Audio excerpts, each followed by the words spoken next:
갈라디아서 5장 16절 17절 말씀 합독하시겠습니다. 내가 이르노니 너희는 성령을 따라 행하라. 그리하면 육체의 욕심을 이루지 아니하리라. 육체의 소욕은 성령을 거스리고 성령은 육체를 거스르나니 이 둘이 서로 대적하므로 너희가 원하는 것을 하지 못하게 하려 함이니라. 아멘. 오늘은 내 마음대로 살고 싶다. 물음표, 이런 제목으로 함께 여러분과 말씀을 나누고 싶습니다. 아담 때부터 온 인류를 살펴보면 다 그들 마음속에서는 내 마음대로 하고 싶다라는 외침이 있는 것 같아요.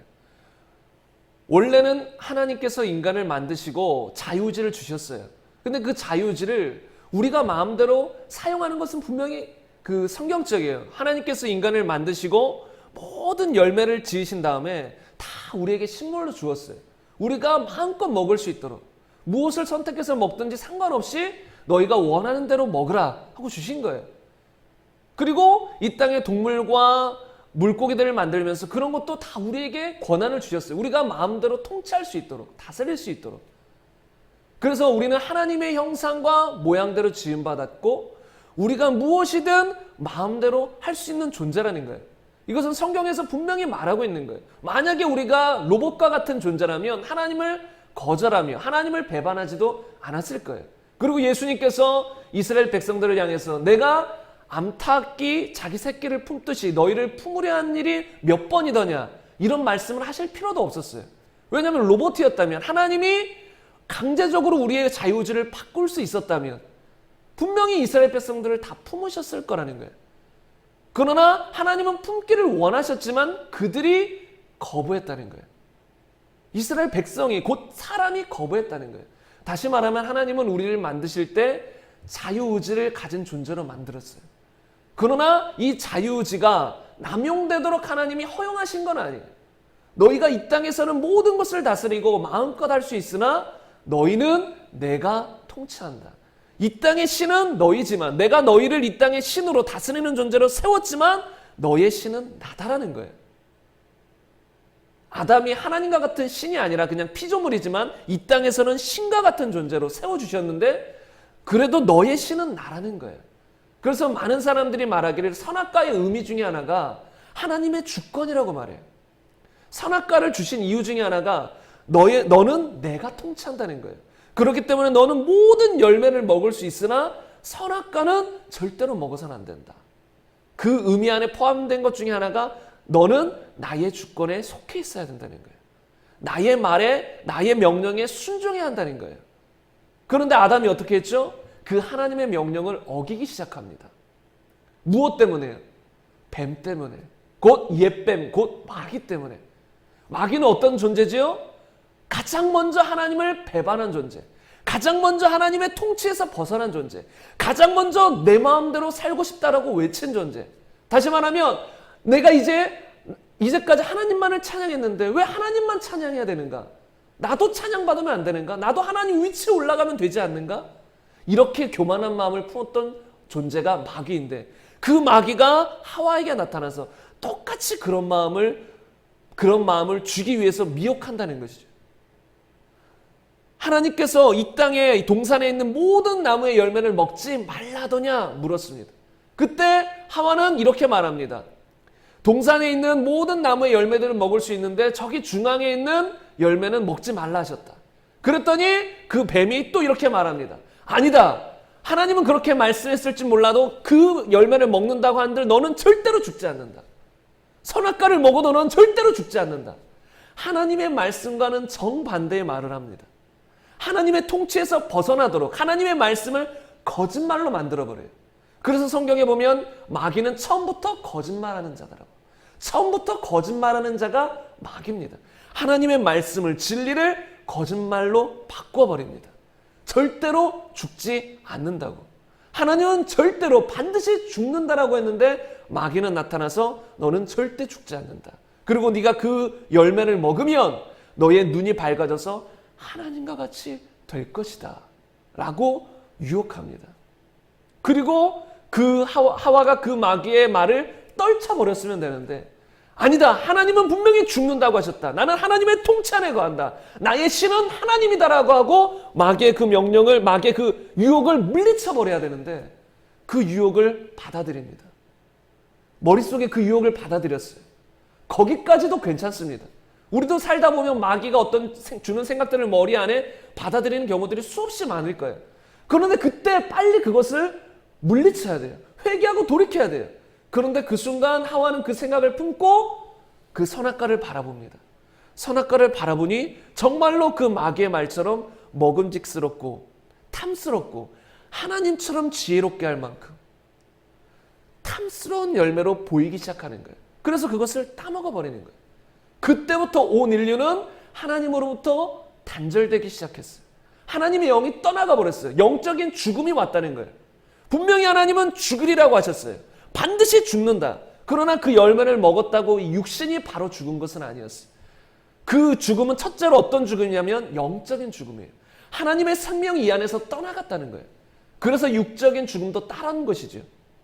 그래서 아담과 하와가 그 선악과를 따먹는 순간 하나님의 생명이 이 안에서 떠나서 영적인 죽음을 경험하게 되었어요.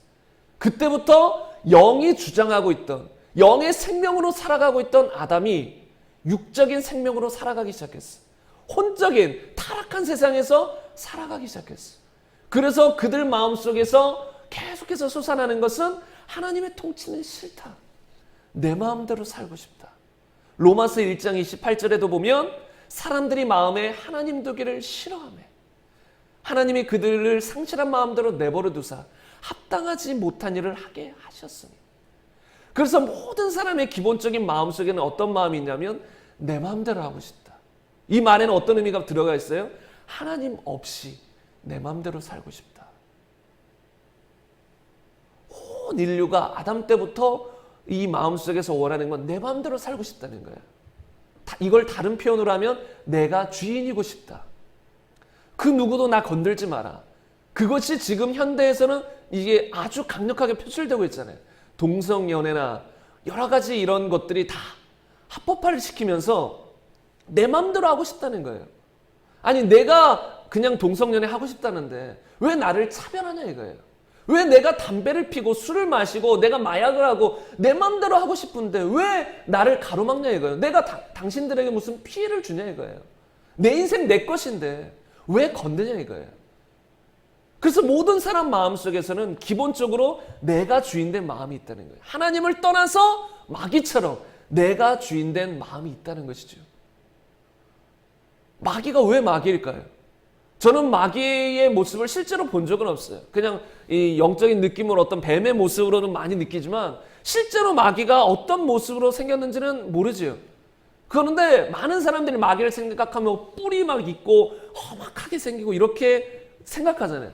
물론 실제로 타락해서 그런 모습으로 변절됐을 수도 있을 것 같아요. 그러나 겉모습은 그렇지 않을 수도 있다고 생각이 돼요. 분명히 하나님은 이 마귀 원래 천사였는데 그 존재를 아름답게 창조했을 거라는 거예요. 아주 험악하고 괴팍스럽게 창조하진 않았을 거예요. 아주 아름다운 존재로.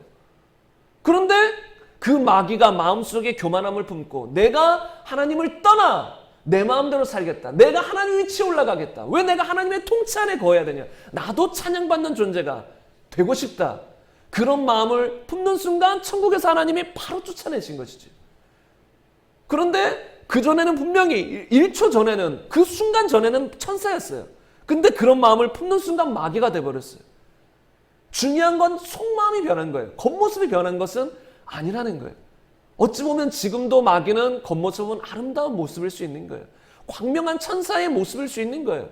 그러나 중심이 어떻죠? 그 전에는 하나님이 주인이었으나 이제는 자기 자신이 주인된 교만한 마음을 품게 되었다는 것이에요. 그런데 그것이 온 인류의 죄와도 동일해요. 마귀가 아담과 하와를 유혹해서 죄에 넘어졌는데 그때부터 모든 사람의 중심이 어때요? 마귀와 똑같은 중심이라는 거예요. 그래서 예수님은 마귀의 자식들, 마귀의 자녀들이라고 하잖아요. 마귀하고 똑같다는 거예요. 겉모습은 달라요. 마귀는 영적인 존재고 우리는 육신을 가진 존재인데 우리도 영적인 존재긴 하나 겉모습은 다르나 마귀의 자녀라는 거예요. 왜요? 중심이 똑같기 때문에. 마귀의 하는 일을 우리도 똑같이 하기 때문에. 마귀의 중심이 하나님을 배반한 것처럼 우리도 하나님을 배반했기 때문에, 마귀가 마음에 하나님 두기를 싫어하는 것처럼 우리도 마음에 하나님 두기를 싫어하기 때문에 똑같이 마귀의 자녀라는 거예요. 그래서 온 이 세상이 겉모습을 봐서는 모릅니다. 그냥 겉모습을 봐서는 뭐 좋은 아파트, 많은 물질을 가지고 살아가면 저 사람 참 대단하다, 멋져 보여, 이렇게 보일 수 있으나 영적으로 보면 전혀 그렇지 않다는 거예요. 영적으로 보면 딱 한 가지, 딱 두 가지예요. 하나님의 자녀, 빛, 아니면 어둠의 자녀, 마귀의 자녀, 어둠이라는 거예요. 그런데 어둠의 자녀의 특징이 무엇이죠? 다 자기가 주인 된 것이, 그 마음속에 하나님이 없다는 거예요. 그래서 모든 사람의 마음속에서는 하나님을 몰아내고 내 마음대로 살고 싶은 이런 강렬한 마음이 있다는 거예요. 진화론이 생겼을 때 그것은 가설에 불과했어요. 실제 그것이 증명된 것이 아니었어요. 진화론을 보면 마냥 다 추측인 거예요. 그런데 그 진화론이 딱 등장했을 때 수많은 사람들이 그 진화론을 받아들이기 시작했어요. 근데 왜 받아들였을까요? 진화론이 있기 전에는 이 세상이 어떻게 지어졌는지 증명할 방법이 없었어요. 그래서 오직 신이 지었구나, 그런 이론밖에 없었다는 거예요. 그 밖에 어떤 이론을 제대로 설명할 수가 없었어요. 그런데 그들은 신을 믿고 싶지 않은 거예요. 신을 믿고 싶지 않은 존재들이 많았어요.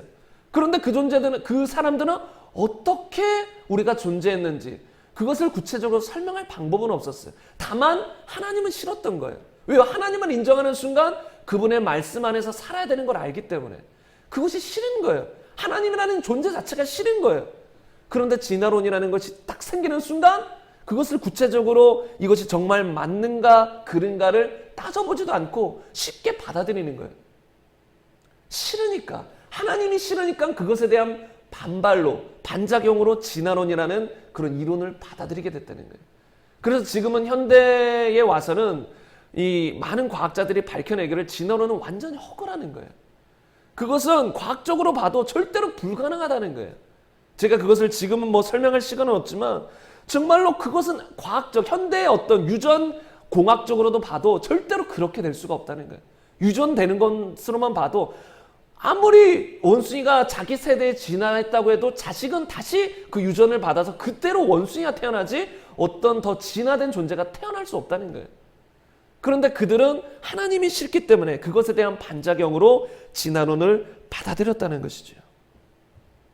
그래서 사람 마음 안에는 이 기본적으로 내 마음대로 살고 싶다는 마음이 있는데, 문제는 그리스도인들 마음속에서도 이런 마음이 샘솟아 오를 때들이 있다는 거예요. 정말 우리가 진정 거듭난 그리스도인이다, 그냥 무늬만 그리스도인이 아니라 거듭난 그리스도인이라면 반드시 이 마음속에는 어떤 마음이 있을까요? 하나님 말씀대로 살고 싶은 마음이 솟아오르게 돼요. 그것은 그 마음이 없다면 그 사람은 거듭난 사람이 아니에요. 분명히 거듭난 사람이라면 때때로 넘어질 때가 있을지 몰라도 이 마음 깊은 곳에서는 이러면 안 돼, 나는 하나님 말씀대로 살아야 돼, 하나님을 사랑해, 하나님 뜻대로 살고 싶어 라는 외침이 있을 수밖에 없다는 거예요. 왜요? 거듭났으면 하나님으로부터 새로운 본성이, 새 생명이 이 안에 들어왔기 때문에 그 새 생명 안에는, 그 새 본성 안에는 하나님 말씀대로 살고자 하는 그런 이 선한 본성이 있다는 거예요. 마음이 있다는 거예요. 그런 마음이 있어요. 그런데 많은 그리스도인들이 정말로 헷갈려하는 것은 무엇이냐면, 그런 마음이 있음에도 불구하고 때때로 그런 마음보다는 그냥 내 마음대로 살고 싶다 라는 마음이 동일하게 올라온다는 것이죠. 이 속에서 제가 서두에 말씀드렸듯이 인간은 자유의지가 있습니다.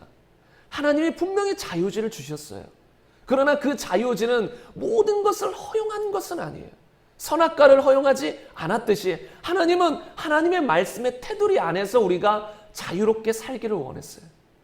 물론 우리가 하나님의 말씀을 벗어날 수 있다는 것이 자유의지예요. 자유의지라는 건 하나님 말씀을 어길 수도 있다는 거예요. 그러나 하나님 그런 자유의지, 로봇이 아닌 자유의지를 가진 존귀한 존재, 하나님의 형상과 모양을 닮은 존재로 만들어 놓고서 너희는 내 안에서 살으라, 내 통치 안에서 살으라고 말했지만 그 하나님이 허용하지 않은 선을 이 인류는 넘어가 버린 것이. 부모가 자식에게 어떤 이 가정 안에 테두리를 만들어 줄 수 있잖아요. 너희가 모든 것을 먹고 마시고 마음대로 할 수 있다. 너희가 때로 실수는 할 수 있다. 그러나 거짓말하는 것은 절대 용납하지 못한다. 이것이 우리 가정 안에 규율로 있을 수 있어요. 그러나 그 자식은 그 부모의 명령을 어기고 거짓말할 수 있는 자유지가 있어요. 그러나 거짓말한 것이 허용되는 것은 아니라는 거예요. 그것을 괜찮아, 난 자유지가 있어, 하나님 나에게 자유지를 줬어, 마음대로 해도 되라는 것은 아니라는 거예요. 분명히 하나님의 말씀에 테두리를 주셨고 우리는 그 안에서 살아야 된다는 거예요. 그러나 아담과 하와가 그 선악과를 따먹고 죄 유혹에 넘어간 다음에 이 하나님이 주신 자유지를 남용한 결과 온 인류 가운데 사망이 왔고 죄가 왔고 자기 자신이 주인 되어 살아가기 시작했다는 거예요. 그때부터 우리 마음속에 외침이 무엇이죠? 내 마음대로 살고 싶다라는 거예요. 온 인류는 자기가 주인 되어 내 마음대로 살아간다는 것이에요. 그런데 성경에 보면 죄의 의미가 여러 가지가 있는데 하타트 또는 하마르티아라는 단어가 있어요. 제가 자주 설명하는 죄의 의미예요. 관역에서 벗어나다는 뜻이에요. 죄라는 것이 단지 도덕적으로 범하는 죄만 죄가 아니라 하나님의 올바른 기준에서 벗어나는 것이 죄라고 성경은 말해요. 그래서 우리는 죄라고 생각하면 자꾸 도덕적인 것만 생각하는데 성경이 말하는 죄는 그것을 포함하지만 더 큰 의미예요. 하나님의 올바른 기준에서 벗어난 모든 것이 죄라는 거예요. 그래서 아담과 하와 때부터 이 죄를 범하게 된 것이죠. 그런데 여기에서는 선한 율법들을 벗어난 것만이 아니라 우리에게 주신 사명, 그것을 저버리는 것들도 다 포함되는 거예요. 제가 지금 죄의 의미를 조금 더 크게 설명하고 있는데 여러분에게 유익이 될까 봐 고린도전서 9장 16절에 보면 내가 복음을 전할지라도 자랑할 것이 없음은 내가 부득불 또는 마땅히 할 일임이라. 만일 복음을 전하지 아니하면 내게 화가 있을 것이로다. 모세처럼 우리가 하나님의 그런 부르심을, 사명을 처음에 거부할 수도 있어요. 근데 모세의 그 마음은 어땠을까요? 하나님 싫어, 내 마음대로 살고 싶어서 그 부르심을 거부했을까요?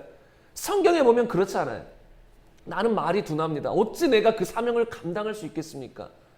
자신의 부족함을 보고 거절했다는 거예요.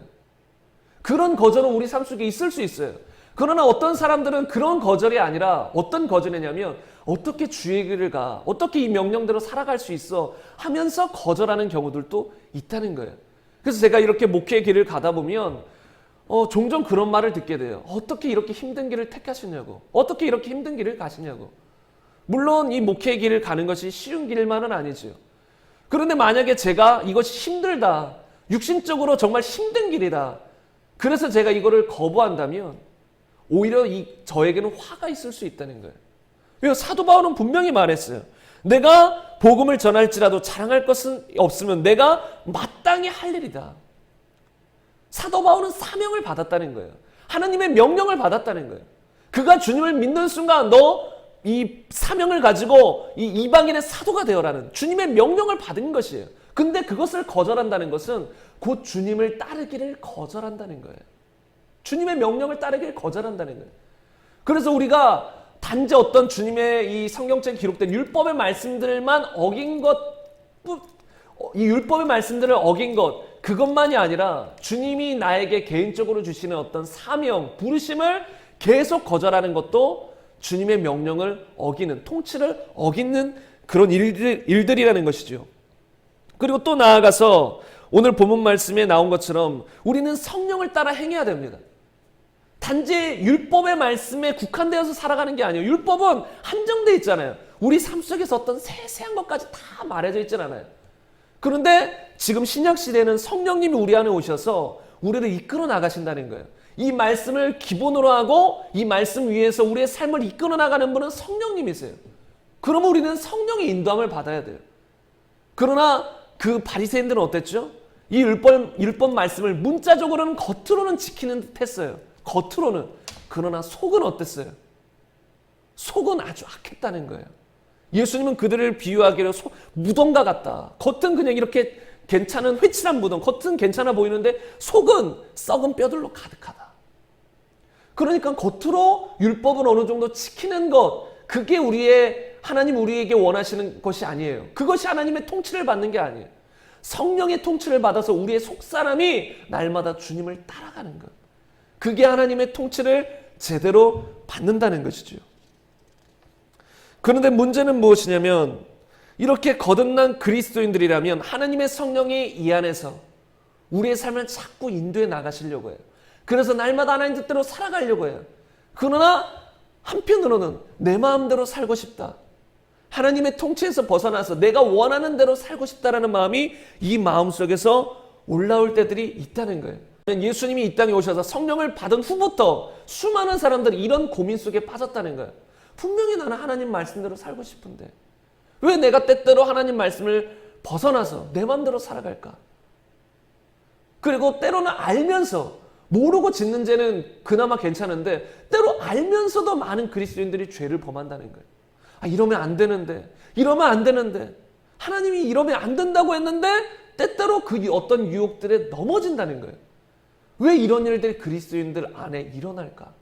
이것이 수많은 사람들의 고민이라는 거예요. 한 번은 어떤 사람이 모르는 사람이 이 교회 전화번호로 전화를 주시더라고요. 그래서 자신의 고민들을 막 털어놓더라고요. 제가 분명히 예수님을 영접하고 한 달 동안 정말로 기쁘고 이전에는 경험해보지 못했던 어떤 그런 것들을 경험했는데 어느 순간 이 마음속에 자꾸 사람들을 원망하게 되고 미움이 솟아오르고 이런 마음이 드니까 내가 구원받은 것인지 구원받지 못한 것인지 헷갈리기도 하고 이것을 어떻게 봐야 되는지를 모르겠다. 이런 전화를 주시더라고요. 근데 의외로 이런 고민을 하는 그리스도인들이 많을 것이라고 생각이 됩니다. 이건 사실이니까. 여러분 아주 신령한 그리스도인들, 기도를 하루에 막 10시간씩 하는 그리스도인이라고 할지라도 정말로 진실되게 살피면 그 마음속에 이런 마음들이 올라올 때들이 있다는 거예요. 제가 존경하는 어떤 또 목사님이 계신데 정말 많은 사람들이 우러러봐요. 그래서 저 목사님은 정말 흠도 없고 점도 없을 것 같이 보여요. 근데 저는 자세히 보면 아니라는 걸 알아요. 그러니까 그 목사님 저는 개인적으로 존경하고 지금도 많은 영향을 받았지만 그 목사님이 가끔 이런 말을 해요. 제가 겸손할 수 있도록 기도해 주세요. 근데 이 말 속에는 어떤 마음이 들어가 있을까요? 여러분도 아시겠지만 본인이 교만한 마음이 든 적이 없다면 겸손하도록 기도를 부탁할 이유도 없어요. 이해가 가시죠? 저도 많은 사람들에게 어떤 기도 제목을 부탁할 때 제게 연약한 부분을 보통 부탁하게 되거든요. 만약에 제가 교만에 대한 위험성이 이 안에 없다면 교만한 마음을 이제 더 이상 교만한 마음이 들지 않는다면 사람들에게 간절히 제가 겸손할 수 있도록 기도해 주세요. 이런 기도 제목을 낼 이유가 없다는 거예요. 근데 그분은 이제 종종 그런 기도 제목을 이렇게 사람들에게 요청했던 기억이 나요. 겸손하게 해달라고. 그런 기도 제목을 가지고 함께 기도해달라고. 다시 말하면 아무리 그렇게 기도해도 이 마음속에 교만하고자 하는 마음이 올라올 수 있다는 거예요. 육신대로 살고자 하는 마음이 올라올 수 있다는 거예요. 그래서 사도 바울도 그 위대한 사도 바울도 자신의 육신을 쳐서 복종시킨다는 거예요. 정말 성경 인물 중에 한 명을 꼽으라면 모세를 꼽는 사람도 있겠고 신약에서는 이 바울을 꼽을 거 아니에요. 뭐 베드로를 꼽는 사람도 있겠지만 그런데 그렇게 하나님께 크게 쓰임 받은 사람도 삼층천에 갔다 온 사도 바울도 자신의 육신을 쳐서 복종시킬 수밖에 없었다는 거예요. 그래서 우리는 이것을 인식해야 된다는 거예요. 우리가 이 땅에 사는 동안에는 반드시 그런 마음이 평생 우리를 따라다닐 수밖에 없다. 저는 고등학생 때 이것이 참 갈등 상황이었어요. 정말로 이제 제가 모태신앙이지만 고등학생 때 부흥회를 참석한 후로 제 삶이 완전히 변했는데 그 다음부터 이 안에서 너무나도 심각한 충돌이 일어나잖아요. 영의 생각으로 살아가야 될지 육의 생각으로 살아가야 될지 둘 중에 하나를 우리는 선택해야 되는데 분명히 영의 생각으로 살아가고자 결정했음에도 불구하고 때때로 육의 생각대로 살아가는 저의 모습을 보는 거예요. 그리고 이런 마음도 많이 품었던 것 같아요. 제발 이런 유혹이 나에게 안 왔으면 좋겠다. 그런 마음이 들지 않으면 쉽잖아요, 신앙생활이. 그냥 아예 그 무균실 있잖아요. 병원 같은 데면 이 세균이 아예 들어오지 않는 무균실. 그런 삶을 살고 싶었던 거예요. 그런데 어느 순간 깨달은 건 이 땅에 사는 동안에는 그런 삶은 없다라는 거예요. 불가능하다라는 거예요. 성경에서도 보면 이 마귀가 심지어 하나님의 아들인 예수님께 와서 3번이나 유혹을 합니다. 그런데 성경이 분명히 기록되어 있어요. 예수님이 그 마귀를 3번이나 다 물리치시자 잠시 떠났더라. 예수님에게서도 잠시 떠난 거예요. 우리도 어떤 마귀의 유혹이 오고 마귀의 공격이 왔을 때 그것을 물리치면 마귀들은 떠나가게 될 수밖에 없습니다. 성경은 분명히 말해요. 마귀를 대적하라 그리하면 너희를 피하리라.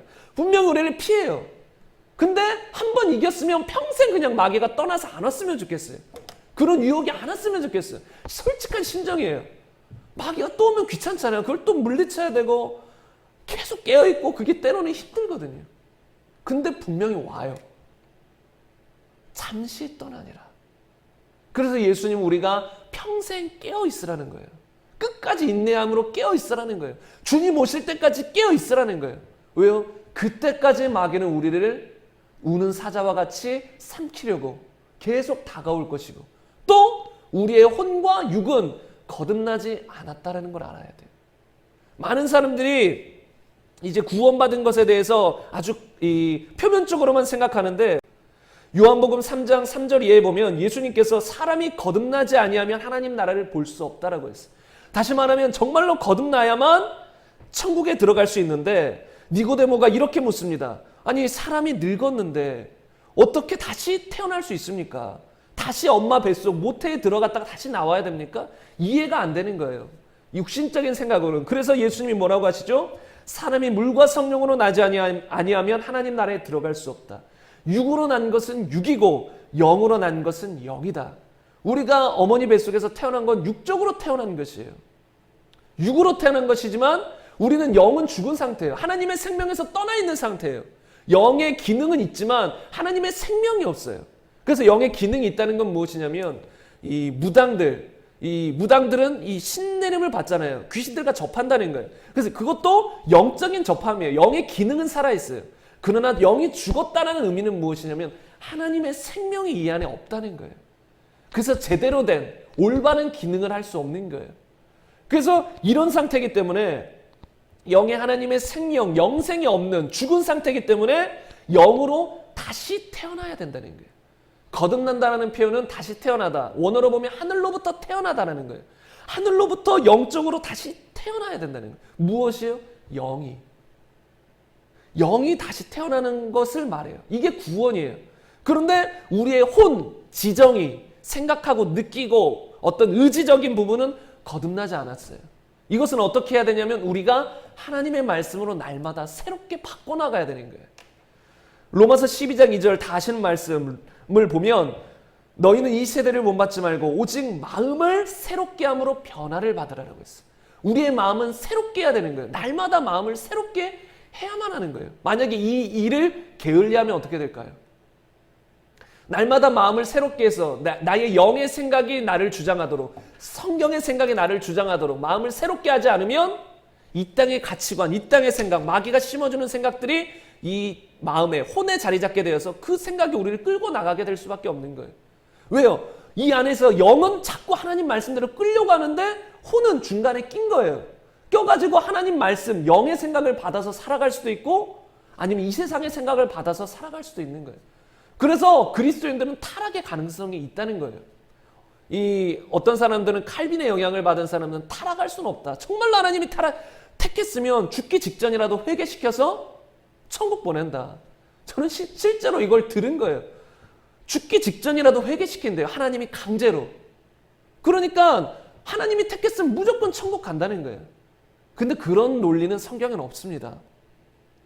분명히 우리는 타락할 가능성이 있는 거예요. 왜요? 이 마음이 계속 영의 생각을 따라가면 되는데 자꾸 마음을 새롭게 하지 아니하고 마음을 완고하게 해서 죄가 이 안에 가득 차면 결국은 영의 생각을 완전히 물리쳐버리게 되고 내 안에서 예수님을 몰아내게 버리게 되고 죄악대로 마귀를 따라 살아가는 경우들도 있다는 거예요. 그래서 성경에는 배교를 조심하라는 거예요. 배교라는 것은 그전에는 믿었다가 이제는 믿지 않는다는 거예요. 그 가능성이 분명히 있어요. 물론 한순간에 쉽게 되지는 않다고 생각이 돼요. 정말로 마음이 이렇게 확 완고해지지 않는 이상 많은 사람들이 예수님을 정말로 깊이 믿었다가 갑자기 어느 날 한순간에 믿지 않아. 이런 경우는 많이 없다고 생각되지만 이렇게 마음이 자꾸 완고해지다 보면 이 혼을 관리하지 않고 자꾸 완고해지다 보면 점점점 죄의 유혹으로 완고해져서 하나님을 거부하는 그런 일들이 벌어질 수 있다는 거예요. 그래서 골로새서 3장 2절에 보면 위의 것을 생각하고 땅의 것을 생각하지 말라라고 했어요. 왜요? 생각은 완전히 거듭난 상태가 아니에요. 악한 것을 생각할 수도 있고 선한 것을 생각할 수도 있고 하늘의 것을 생각할 수도 있고 땅의 것을 생각할 수도 있다는 거예요. 그래서 우리는 이 혼을 어떻게 해야 돼요? 잘 관리해야 된다는 거예요. 무엇으로? 영적인 생각으로 관리해야 될 줄로 믿습니다. 그리고 육은 어떻죠? 육도 여전히 거듭난 상태가 아니에요. 육이 우리가 예수님 믿었다고 막 육신이 변하나요? 갑자기 새로운 몸으로 바뀌나요? 그렇지 않다는 거예요. 고린도전서 15장 49절에 보면 우리가 흙에 속한 자의 형상을 입은 것 같이 또한 하늘에 속한 이의 형상을 입으리라. 우리가 육신의 몸을 지금 가지고 있잖아요. 나중에는 하늘에 속한 형상을 입게 된다는 거예요. 52절에 보면 나팔 소리가 나매 죽은 자들이 썩지 아니할 것으로 다시 살아나고 우리도 변화되리라. 이 썩을 것이 반드시 썩지 아니할 것을 잊겠고 마지막 나팔 소리에 반드시 이 몸이 변화된다는 거예요. 죽은 자들은 새로운 몸으로 다시 일어나고 살아있는 자들, 살아있는 상태인 사람들은 이 몸이 변화된다는 거예요. 그 전에 그래서 지금은 아직 이 몸이 변화된 상태가 아니라는 거예요. 그런데 여기서 문제가 발생해요. 우리가 만약에 천국에 들어갔을 때는 지금과 같은 영적인 싸움이 있을까요? 없을까요? 없어요.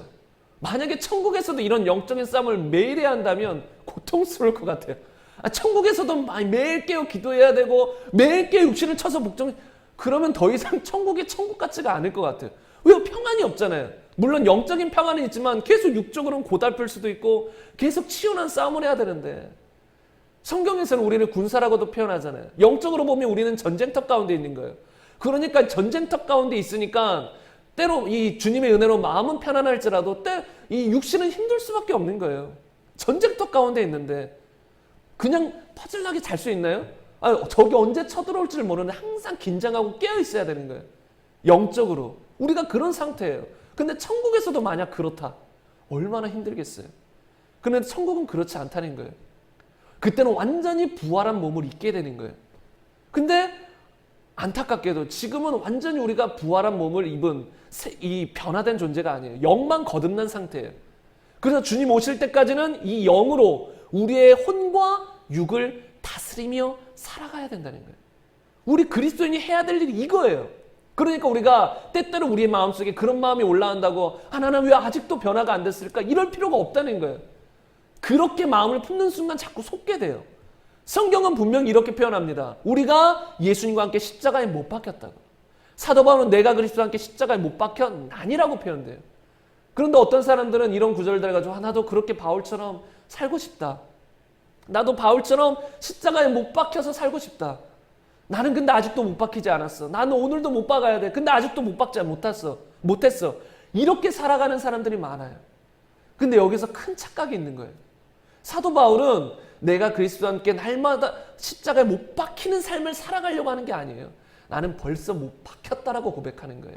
로마서 6장에서도 보면 내가 그리스도와 함께 십자가에 못 박힌 그것을 내가 주님과 함께 죽었다라고 표현돼요. 죽었다. 십자가에서 나는 벌써 죽었다는 거예요. 앞으로 죽어야 된다는 게 아니에요. 모든 그리스도인들은 예수님과 함께 십자가에 죽은 존재예요. 그리고 영적으로 다시 살아난 존재예요. 다시 말하면 옛사람이 십자가에 못 박혔다는 거예요. 옛사람이 어떤 존재예요? 이 영이 죽어서 내가 완전 주인돼요. 내 마음대로. 다시 말하면 영이 죽은 상태이기 때문에 내 혼과 육이 원하는 대로 마음껏 살아가는 그런 존재. 그런 존재는 죽었다는 거예요. 이제 어떤 존재예요? 혼과 육은 여전히 있지만 이 안에 새 생명이 들어왔다는 거예요. 새로 태어난 존재라는 거예요. 옛사람, 옛 존재는 죽었고 이제 새 사람이라는 거예요. 그리스도 안에서 새로운 피조물이 되었다는 거예요. 우리는 이것을 믿고 살아가야 될 줄을 믿어요. 우리는 새로운 존재라는 거예요. 그래서 나는 죽어야 돼가 아니라 나는 죽었다. 나의 옛 존재는 죽었다. 어떤 죄의 생각들이 올라올 때마다 나는 더 이상 그런 죄의 이 세력에, 죄의 생각들에 넘어가는 그런 옛사람이 아니야. 나는 죽었어. 난 이제 새 사람이 되었어. 내 안에는 하나님의 본성이 있어. 이렇게 외쳐야 된다는 거예요. 이게 사도 바울이 분명히 말하는 거예요. 우리 옛사람은 죽었다는 거예요. 근데 어떤 사람 또 헷갈려져. 아니 옛사람이 죽었는데 왜 옛 그런 마음들이 또 올라오죠? 그것은 무엇이냐면 육신에서 올라오는 거예요. 영적인 이 영이 새 사람이 되었다는 것이지 혼과 육은 여전히 살아있다고 말했잖아요. 그래서 사도 바울은 분명히 내가 죽었다라고 표현했으면서도 또 육신은 쳐서 복종시킨다는 거예요. 영적으로는 완전히 바뀌었죠. 영적으로는 완전히 새 사람이 되었죠. 옛사람은 죽었어요. 그러나 혼과 육은 우리가 죽여야 된다는 거예요. 혼의 생각은 바꿔야 되고 육은 죽이면서 쳐서 복종시키면서 살아야 된다는 거예요. 이것에 대해서 우리가 헷갈리면 안 되는 거예요. 나는 새 사람이 된 건 분명하다. 그러나 이 안에서 여전히 옛 사람으로부터 이 습득된 가치관, 생각들, 또 육의 습성들이 올라올 수 있다. 그렇게 올라오는 것은 모든 그리스도인들에게 지극히 정상적인 거예요. 그러나 문제는 그것에 타협하는 것은 절대 안 된다는 거예요. 그것은 쳐서 복종시켜야 된다는 거예요. 왜요? 육신과 혼 속에서 안 좋은 것들이 자주 올라오니까. 제가 왜 정상이라는 표현을 썼냐면 자꾸 이런 것이 올라오면 나는 뭔가 잘못됐어 막 하면서 자신을 자책하고 자꾸 넘어지고 막 낭망하고 낙심하고 나는 언제쯤 제대로 신앙생활 해볼까 이렇게 낙심하는 사람들이 있다는 거예요. 근데 그것은 낙심할 게 아니라 당연한 것이라는 거예요. 여러분 누가 우리에게 괴롭히면 우리에게 안 좋은 말 하면 중상모략하면 바로 사랑하는 마음이 들까요? 계속 영적으로 이 높은 단계에 있으면 바로 들 수도 있어요. 그러나 순간 그 단계 살짝 내려온 상태라면 육이 먼저 발동하기가 쉬워요. 바로 그래서 나도 저 사람을 대적하려고 바로 원망의 마음, 미움의 마음이 육을 통해서 확 나갈 수 있는 거예요. 근데 그때 영으로서 그 마음을 제거하고 영의 생각, 사랑하는 마음으로 바꿔버려야죠. 원수도 사랑하는 마음. 근데 그때 미워하는 마음이 들었다고 나는 아직도 뭔가 잘못됐어. 나는 아직도 죽지 않았어. 이건 아니라는 거예요. 그런 마음은 평생 들을 수 있는 것이고 그 마음은 싸워야 된다는 거예요.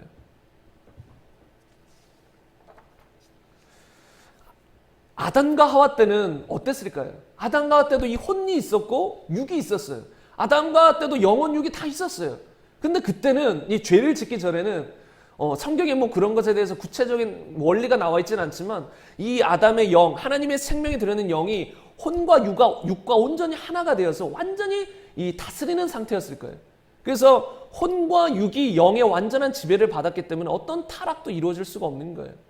그리고 더 나아가서 혼과 육이 악을 경험해 본 적이 없어요.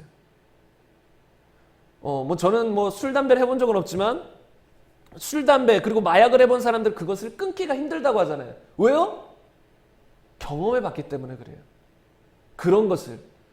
저는 술이나 담배나 마약이나 이런 것에 대한 어떤 유혹이 없습니다. 별 유혹이 없어요. 그것에 대해서 막 먹고 싶고 막 끊지 못하고 이런 유혹이 없어요. 왜냐하면 제 육이 그것을 경험해 본 적이 없어요. 그것의 어떤 맛, 뭐 술 먹은 사람 맥주와 뭐 이 치킨 이렇게 해가지고 엄청 맛있다 그러잖아요. 그래서 또 치킨 보면 꼭 맥주가 생각나고 맥주 보면 치킨이 생각나고 왜요? 그 맛을 아는 거예요. 이 육이. 그러니까 그런 것이 생각나는 거예요. 그런데 아담과 하와 때는 어땠을까요? 악에 대해서 하나의 경험도 없어요. 어떤 경험도 없어요. 그러니까 악에 대한 어떤 육신의 끌림이 없을 수 있다는 거예요. 그러니까 영이 그냥 이끄는 대로 전혀 이 죄를 범하지 않고 살 수 있는 존재예요. 평생 영원토록. 혼도 어떨까요? 우리의 혼은 어때요? 지금 이 세상 속에 살면서 잘못된 생각, 잘못된 가치관이 얼마나 우리 머릿속에 많이 들어있는지 모릅니다. 많은 사람들이 교회를 다니면서도 이 혼의 영역을 말씀으로 새롭게 하지 않았기 때문에 잘못된 삶을 사는 사람들이 엄청 많아요. 교회를 다니면서도 머릿속에서 가장 중요한 건 돈인 경우들이 많고 이 교회를 다니면서도 이웃이 잘 되면 시기하고 질투하는 사람들도 많다는 거예요. 왜 그럴까요? 영은 그렇지 않아요. 우리의 마음속에서는 이웃이 잘 되면 사랑하고 축복하겠죠. 그러나 우리 마음속에 이 생각 속에서는 이 어릴 때부터 자라오면서 자꾸 경쟁사회, 특히 한국에서는 경쟁사회잖아요. 남이 잘 되면 내가 안 되는 것처럼 느껴지는 사회예요. 사업을 해요. 식당을 해요. 내 옆집의 식당이 잘 되면 어때요? 우리 식당은 안 될 것 같이. 그래서 옆에 식당이 잘 되면 막 시기하고 질투하고 그리고 뭔가 그 식당에 대한 뭐 유언비를 퍼뜨리려고 하고 이게 기본적으로 한국 사람의 정서거든요. 왜? 어릴 때부터 그런 삶을 살았기 때문에. 그런 가치관이 생각이 이 혼 안에 꽉 자리 잡고 있는 거예요. 그래서 예수님을 믿고도 그런 마음이 새로 바뀌지 않았으니까 누군가가 나와 전혀 상관없는 사람이 잘 되는 건 상관없어요. 그러나 나하고 친구, 나하고 관계 있는 사람, 나하고 경쟁 관계 있는 사람이 잘 되면 시기하고 질투하게 된다는 거예요. 그것이 우리가 어릴 때부터 잘못 심어준 생각 때문에 그렇다는 거예요. 이웃이 잘 되면 내가 안 된다라는 거예요. 학교에서 내 친구가 점수 하나를 문제 하나를 더 맞추면 저는 어떻게 될까요? 한 순위가 밀려나는 거잖아요. 그러니까 제가 잘 되면 내가 밀려나. 이런 생각이 우리 안에 꽉 자리 잡고 있는 거예요. 그러니까 이웃이 잘 되면 내가 손해를 보는 것처럼 잘못되는 것처럼 이 안에 인식하고 있으니까 시기하고 질투하게 된다는 거예요. 근데 이런 것은 아주 부분적인 거예요.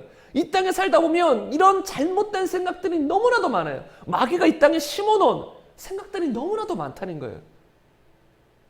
근데 이 생각은 거듭나면서 완전히 바뀌어버리지 않았어요. 여러분, 거듭나기 전과 거듭난 후가 완전히 생각이 바뀌었나요? 과거의 생각들이 이제는 전혀 떠오르지 않고 완전히 새로운 생각이 됐나요? 그렇지 않아요. 그렇다면 타락하는 그리스도인들도 없을 것이고 교회 안에 와서 문제 터뜨리는 그리스도인들도 없을 거예요.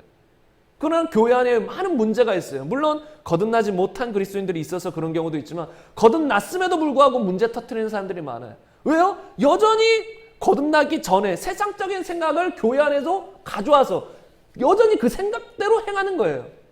말씀으로 새롭게 하지 않았다는 거예요. 근데 우리는 말씀으로 새롭게 해야 될 줄로 믿습니다. 근데 말씀으로 어떻게 새롭게 할까요? 어떻게 우리의 혼을 새롭게 할까요? 그냥 지적으로 새롭게 하는 게 아니에요. 이 말씀을 영에 심어서 영적인 생각이 날마다 올라오게 해야 됩니다. 우리가 기도하며 영적인 생활을 하다 보면 우리 마음속에 두 가지 마음이 들 때들이 많아요. 머리로는 이걸 원하는데 기도하다 보니까 이 마음, 영 속에서는 이것을 원하고. 그러니까 조금 쉽게 표현하면 나는 지금 기도하지 않고 맛있는 거 먹으러 놀러 가고 싶은 생각이 가득한데 영적인 생각을 딱 순간 해보니까 지금은 기도해야 된다 라는 마음이 이 속에서 올라오는 거예요. 그러면 우리의 혼은 이 중간에 낀 상태인 거예요. 육적인 마음으로는 가고 싶다. 먹으러 가고 싶다. 영적인 마음으로는 기도하러 가고 싶다.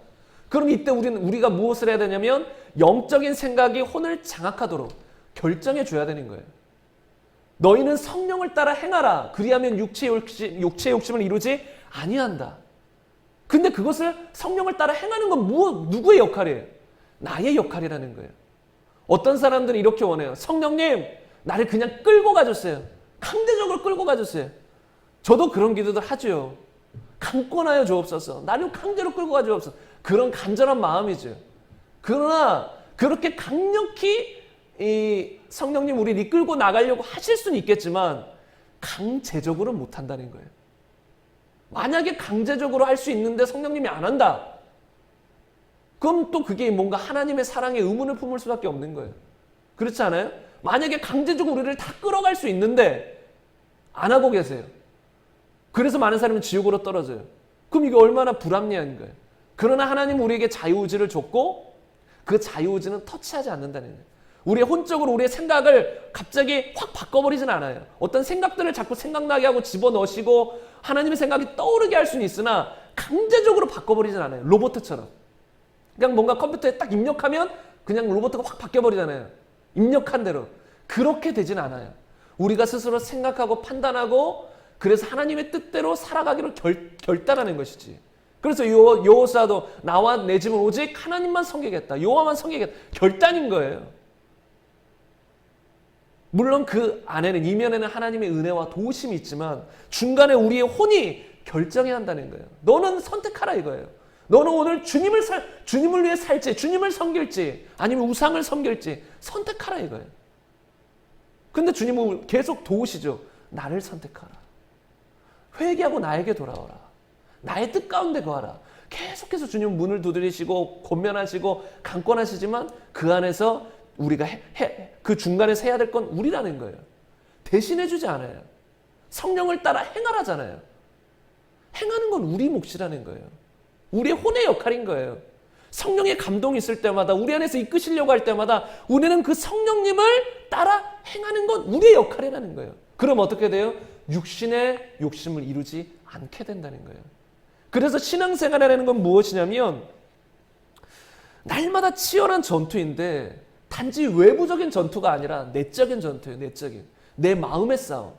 내 혼의 영역의 싸움. 혼의 영역은 육이 자꾸 끌어가려고 하고 또 혼도 세상의 가치관으로 나를 육적인 삶으로 끌어가려고 하고 그때 우리의 영은 하나님의 생각으로 계속 이렇게 흘러나오고 그럴 때마다 우리는 영의 생각을 선택해야 된다는 거예요.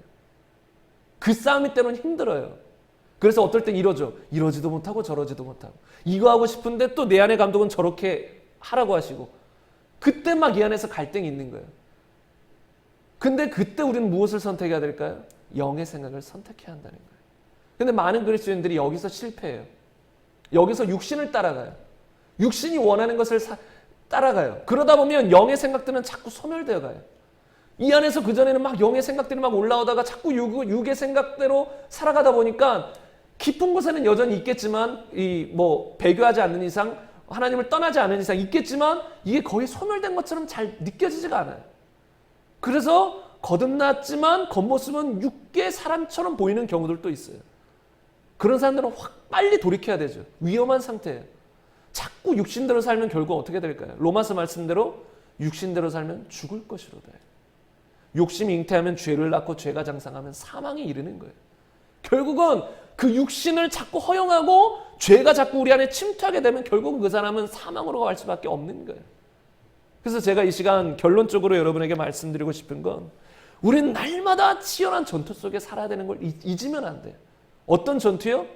육과 혼을 다스리는 전투. 한 가지만 추가로 말씀드리면 육과 혼만을 다스리면 괜찮은데 이 육과 혼을 부추기는 존재가 있어요. 누굴까요? 마귀가 있어요.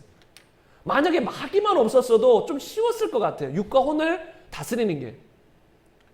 왜요? 누군가 어떤 악한 존재가 막 잘못된 생각을 심어주고 막 육적인 걸 부추기지 않으니까 그나마 잘못된 과거의 습관들이 있어도 그걸 고치는 것이 쉬웠을 수 있어요. 그러나 자꾸 과거의 잘못된 습성들, 생각들을 생각나게 하는 존재가 있어요. 그게 마귀라는 거예요. 그래서 어떤 목사님이 이런 말을 하더라고요. 본인은 과거에 누릴 것을 다 누려봤대요. 예수님 믿기 전에. 많은 걸 누려봤어요. 뭐 한 달에 11조가 1억이라나? 과거에 뭐 30년 전에. 30년 전에? 한 달에 11조가 1억이면 엄청난 물질을 번 사람 아니에요. 빌딩도 가지고 있고.